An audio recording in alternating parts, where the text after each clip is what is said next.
Americans can take a lesson on how to handle Muslims from our no-nonsense friends in China. Hungary is also learning, handing down fast-track justice to migrants for unlawfully crossing its border. Donald Trump outlined specific plans for his presidency, and the Teamsters are helping themselves and the nation by slamming the door on Hillary Clinton. My name is Howard Riell, and this is Real Truth.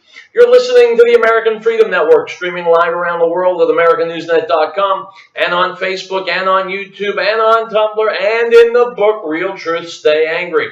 And of course, as always, broadcasting out across the Colorado Front Range on KHNC, Johnstown, Colorado, 1360 AM, The Lion. You know our call-in number by now just as well as I do. Admit it, 877-254-7524, my friends. Welcome back as we slog through the holiday season. I'm here today and tomorrow. I'm going to be off on Monday and Tuesday again for Shmini Atzeres and Simchas Torah. And then holidays are done and you get a full blast of me 4 days a week, every week going forward. Item from bb4sp.com. I leave it to you to discover what the hell that is. If Muslims think they have it rough in the United States, where government officials, even the president, cater to them, even though their religion is behind so many acts of terror, then they've obviously not spent any time trying to be a Muslim in China. According to the Conservative Post, Chinese state media recently reported that in the Xinjiang region of China, government officials rounded up dozens of imams and made them perform a choreographed dance routine in which they swore to abandon Sharia law and promised not to teach the religion of Islam to children. Additionally, they were required to chant, quote, "Our income comes from the Chinese Communist Party, not from Allah," unquote, and were also required to tell curious children that prayer is harmful to the soul. When a group of Turkish-speaking Muslim Uyghurs began attacking Chinese citizens as a form of protest against government policies they didn't agree with, Chinese officials rounded them up and executed them. China's message to Muslims has been made brutally clear: assimilate or face the consequences. Not surprisingly, China doesn't worry much about radical Islamic terror attacks. Sure, their methods are much stricter than we would ever see in the West, but there's no arguing that they've been extremely effective. Meanwhile, in the United States, President Barack Obama is doing everything in his power to flood our nation with hordes of desperate, unvetted Muslim refugees. Unquote. My friends, allow me to jump right into the breach here. Their methods are much stricter than we would ever see in the West. I certainly hope that's not true, because China's methods are precisely what we need to have here in the West. Otherwise, we're going to have a repeat here of the chaos that's going on in Europe. Let us learn a lesson. America's always been a forward-looking nation. Great. Let's look forward to what this nation will be like a decade, 2 decades, 3 decades from now if we don't follow China's example. We will have had an influx of millions and millions of Muslims who won't, never will, have no desire to assimilate.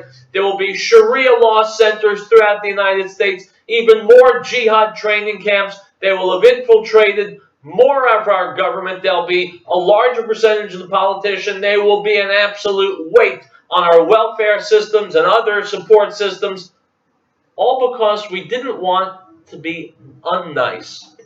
Well, my friends, one thing I have in common with Donald Trump is that I'm willing to be unnice if it means saving this nation. And right now, at this point in history, saving our nation means emulating our friends in China who are working hard and successfully to save their nation. I mean, nice is nice, but there's a time and there's a place. Item from Reuters.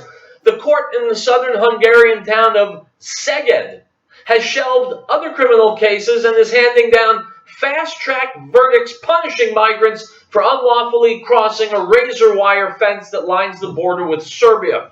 In the 10 days since September 15th, when tough new legislation took place, the Szeged court ruled in 176 cases, sentencing migrants mostly from Syria, Afghanistan, and Iraq to expulsion from Hungary for crossing the fence.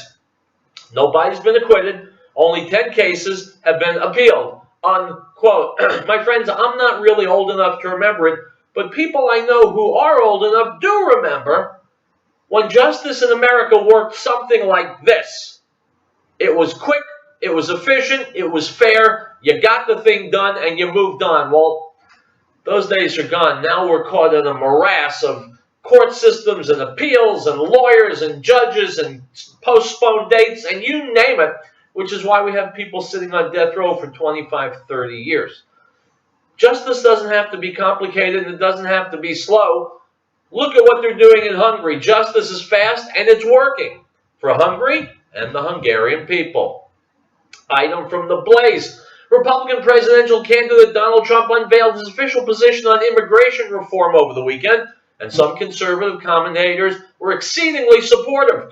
In fact, Ann Coulter tweeted on Sunday she believed his plan was, quote, the greatest political document since the Magna Carta, unquote, and so good that she didn't care if Trump, quote, wants to perform abortions in the White House after this immigration policy paper, unquote. Calling it immigration reform that will make America great again, the New York business entrepreneur laid out three core principles. One, a nation without borders is not a nation. There must be a wall across the southern border. Two, a nation without laws is not a nation. Laws passed in accordance with our constitutional system of government must be enforced. Number three, a nation that does not serve its own citizens is not a nation. Any immigration plan must improve jobs, wages, and security for all Americans. Trump's plan would deny citizenship to the babies of immigrants living in the U.S. illegally as part of an immigration plan that emphasizes border security and deportation for millions. Trump described his expanded vision of how to secure American borders during a wide-ranging interview Sunday on NBC's Meet the Press, saying he would push to end the constitutionally protected citizenship right of children of any family living illegally in the United States. Stop. That's wrong. Though that right is not constitutionally protected, even though liberals would have you believe it is. Quote, they have to go, Trump said. What they're doing, they're having a baby. Then all of a sudden, nobody knows the baby's here. Unquote. Republican presidential candidate Trump speaks, I will skip past that. The odds of repealing the amendment citizenship clause would be steep, requiring the votes of 2/3 of both houses of Congress and support from 3/4 of the nation's state legislatures, unquote. My friends, it won't be easy, but what the hell is worth anything ever is easy. It's Wednesday. It's Real Truth. We'll be back. Ladies and gentlemen, Mr. Tom Phillips, founder of the Riell.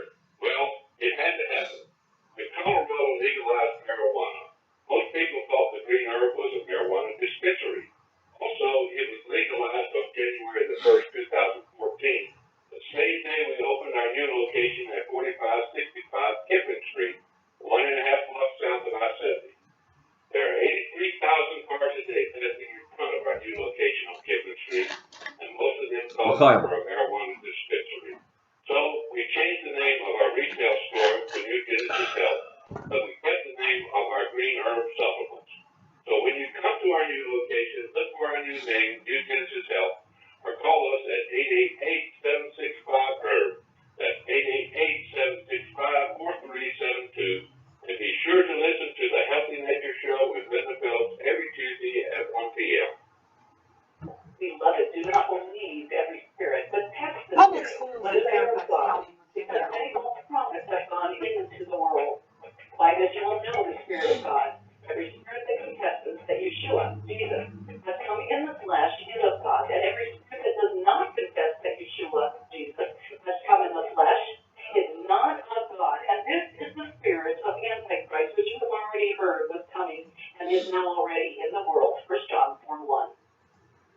We, the people of the United States, in order to form a more perfect union, establish justice, ensure domestic tranquility, provide for the common defense, promote the general welfare, and secure the blessings of liberty to ourselves and our posterity, to ordain and establish this Constitution. Here we go. I got 2 days of action to make up for, my friends. So I got a rollicking show today and tomorrow.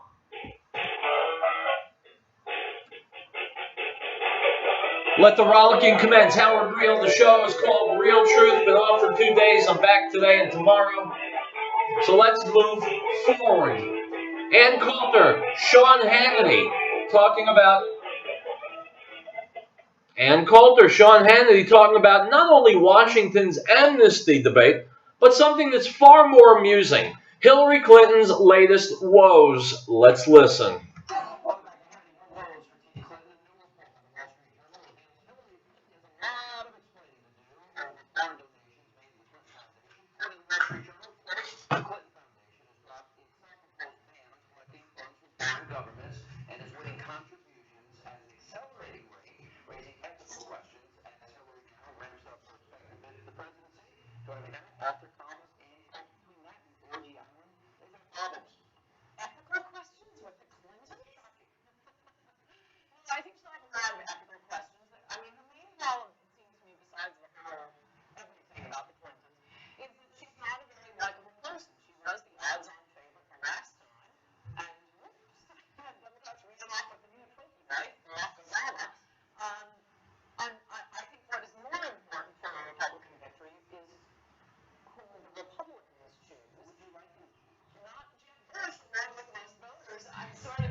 No, that's why I'm here.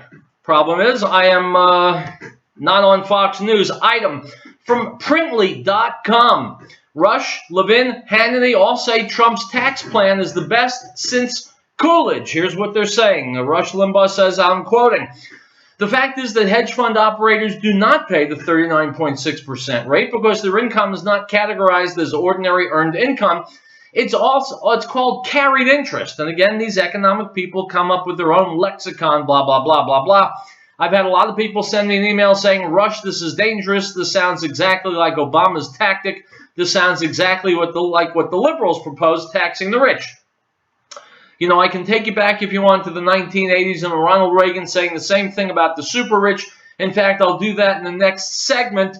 Mark Levin says Trump cuts the business tax rate from 35%, and in some cases 39.6%, depending on the business type, down to 15%. Could you imagine the amount of economic growth that would occur in this country? He cuts capital gains taxes from 24 to 20%, no death tax, so anybody who spends their life acquiring assets, having already paid taxes on them many times, the local, state, and the feds, you don't have to liquidate after your death. Your family doesn't, in order to pass on the family farm or homes. No marriage penalty, he went on, and then explained that some American businesses have parked over $2 trillion overseas, having already paid taxes on it in other countries. If they repatriate it or bring it back to the U.S., however, they're taxed on it again. We're the only major developed industrialized nation that does that to our own businesses, he charged.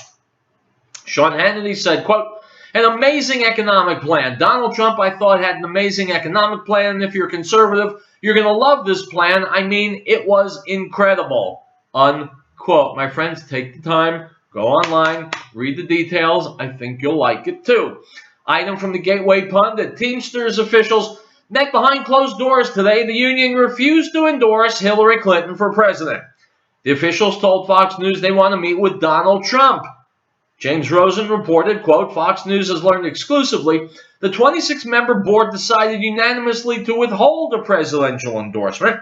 Union executives told me they want to sit down with Republican candidates, most notably frontrunner Donald Trump, who's collaborated with unionized workforces across his real estate career, unquote. Unquote.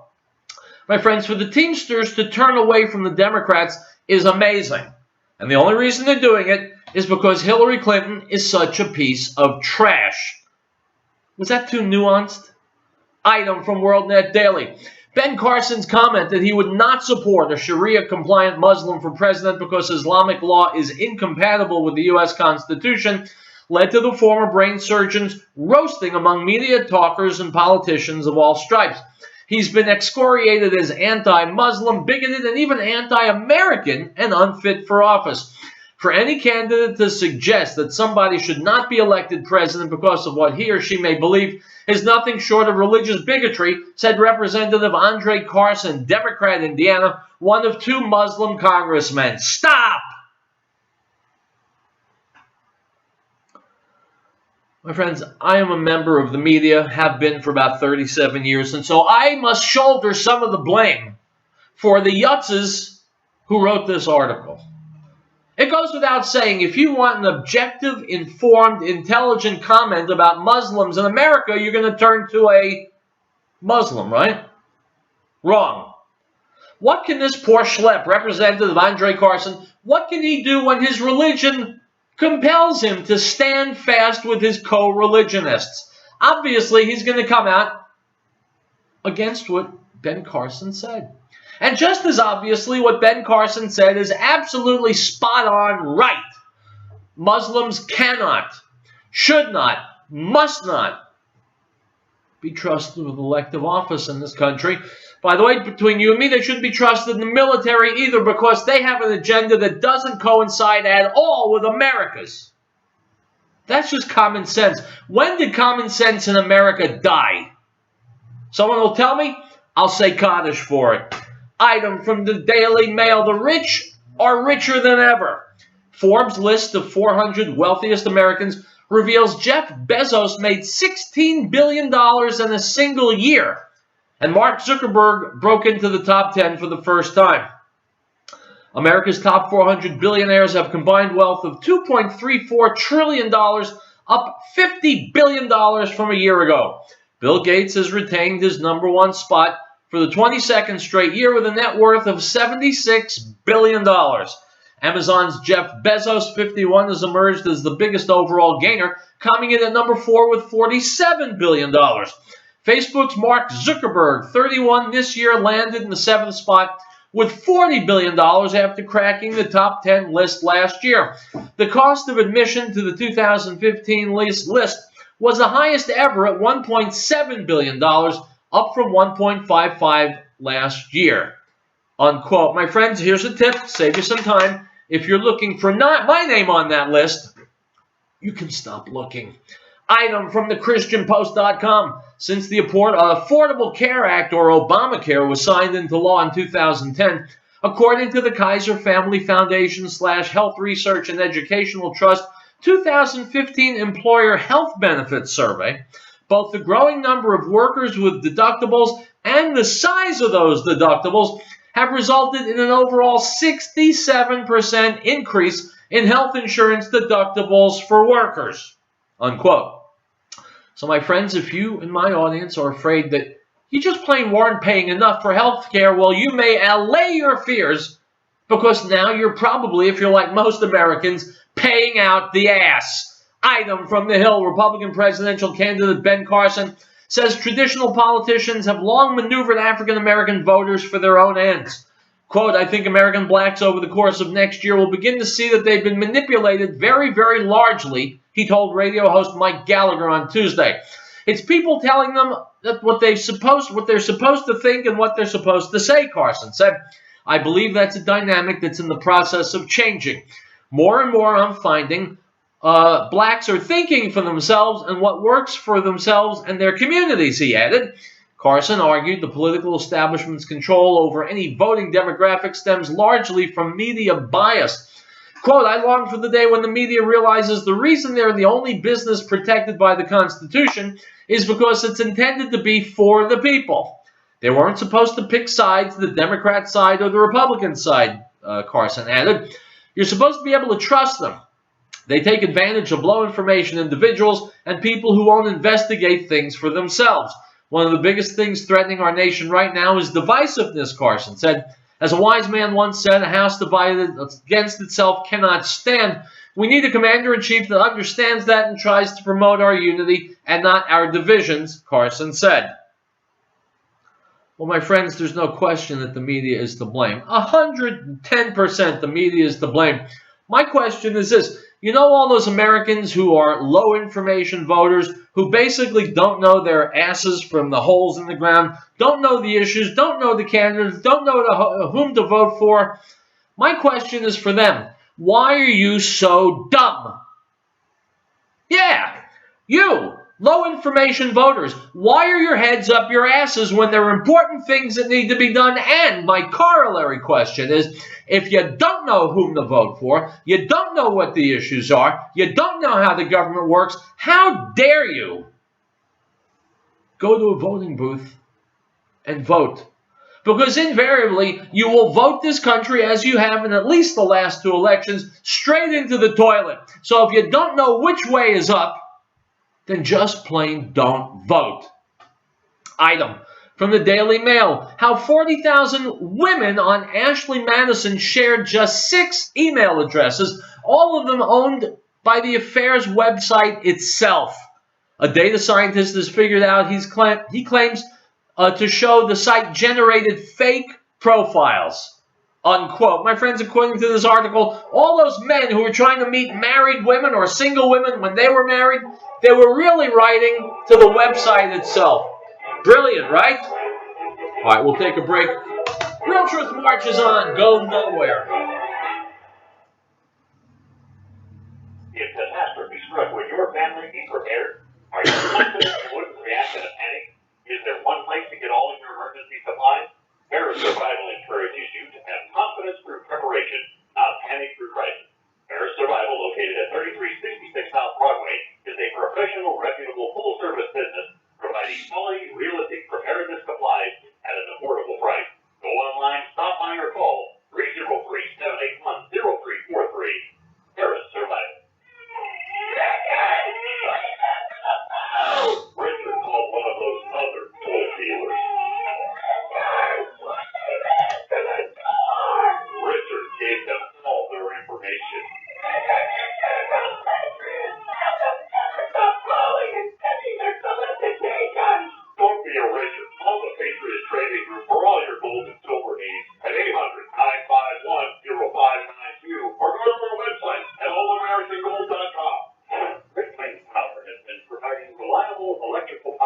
systems in the Rocky Mountain area since 1992.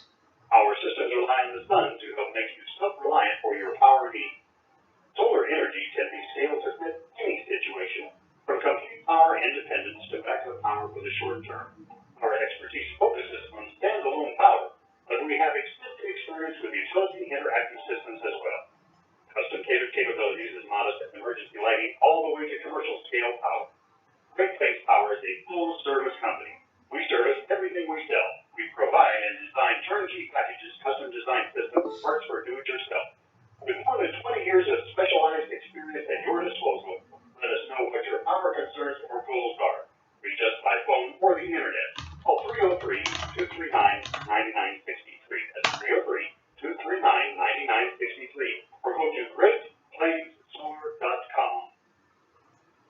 And the word became flesh and both among us, when we beheld his glory, the glory as of the only begotten of the Father, full of grace and truth.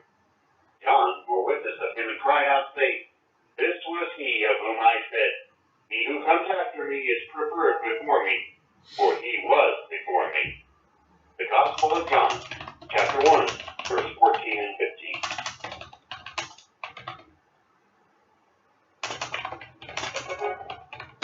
We hold these truths to be self-evident, that all men are created equal, that they are endowed by their Creator with certain unalienable rights, that among these are life, liberty, and the pursuit of happiness, that to secure these rights, governments are instituted among men, deriving their just power from the consent of the governed. This is the American News Network.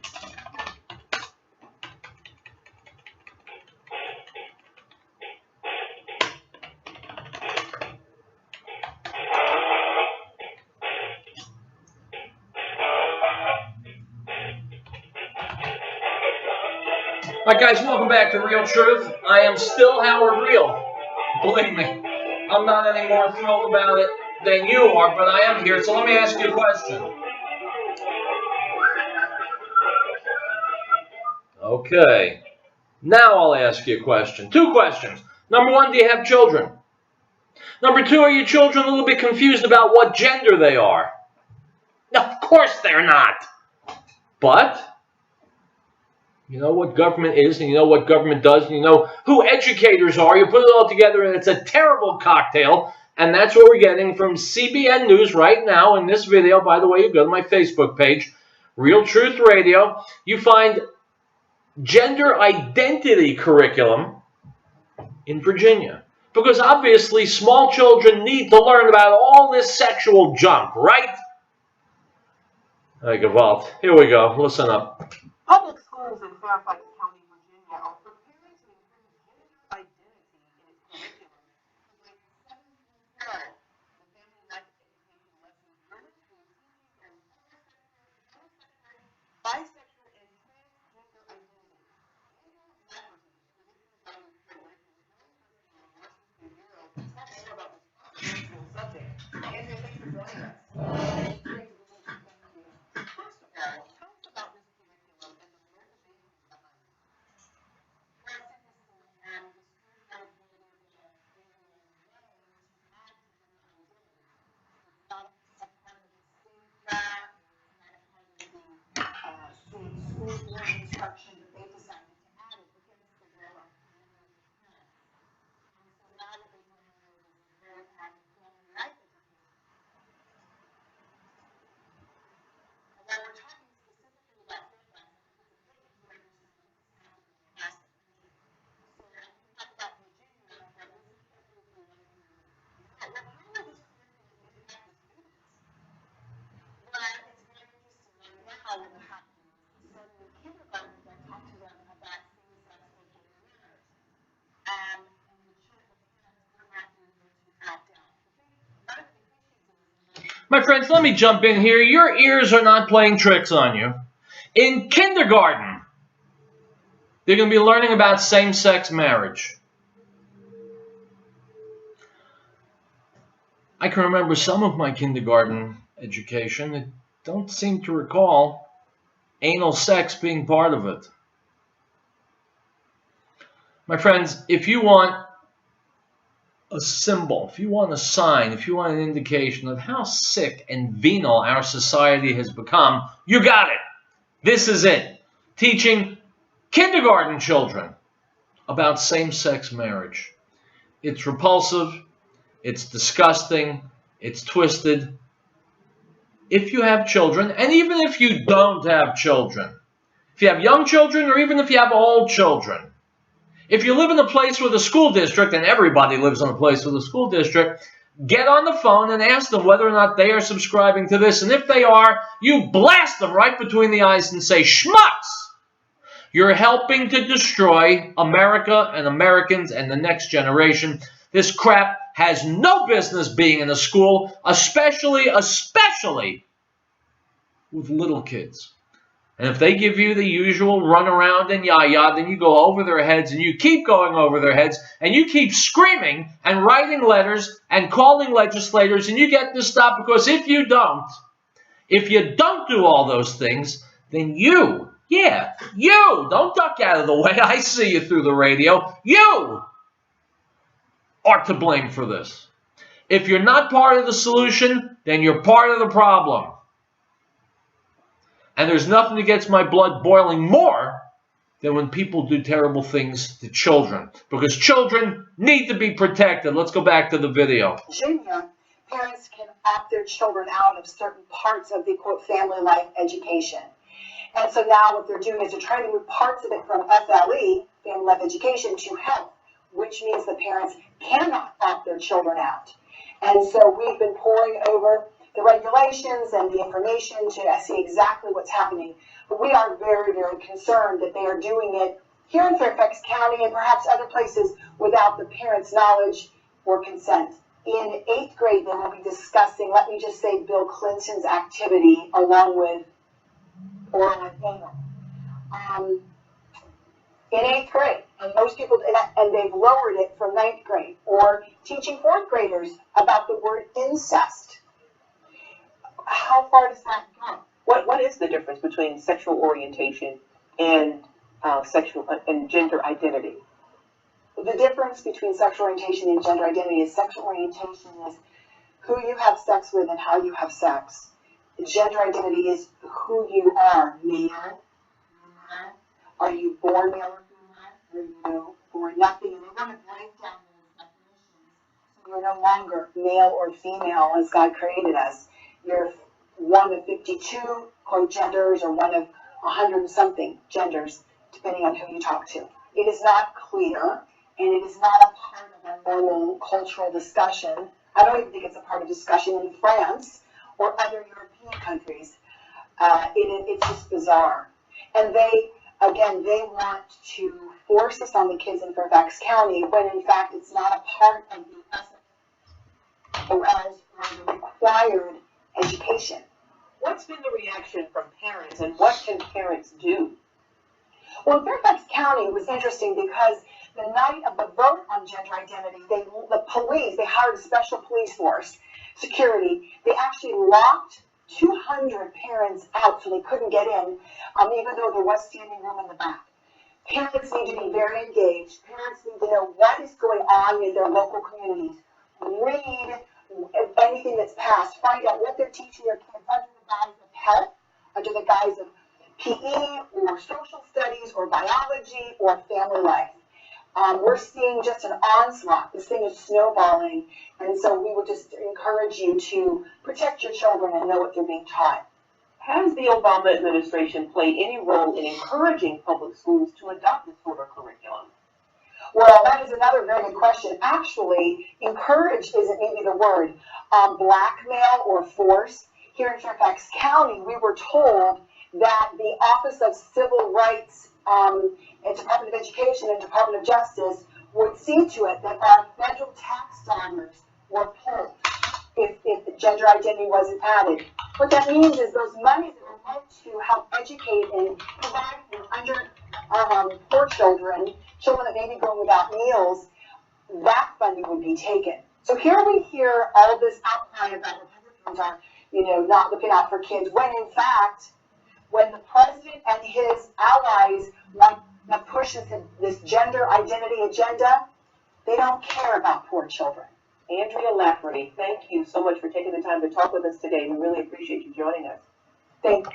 So, my friends, the threat is real, and it's aimed at the most helpless among us, our young children. And so I'm here to tell you, I've been doing the show over 7 years. I've been telling you to get off the couch, turn off the TV, get angry, and take action. If you haven't done it yet, first of all, shame, shame, shame. Second of all, here's where you do it. Call your school board. Call your local principals. Ask them if this crap is being made part of the curriculum. If it is, raise hell. If it's not, tell them that you will raise hell if it's ever put in front of kids' eyes. We'll take a break. Real Truth marches on. Stick around.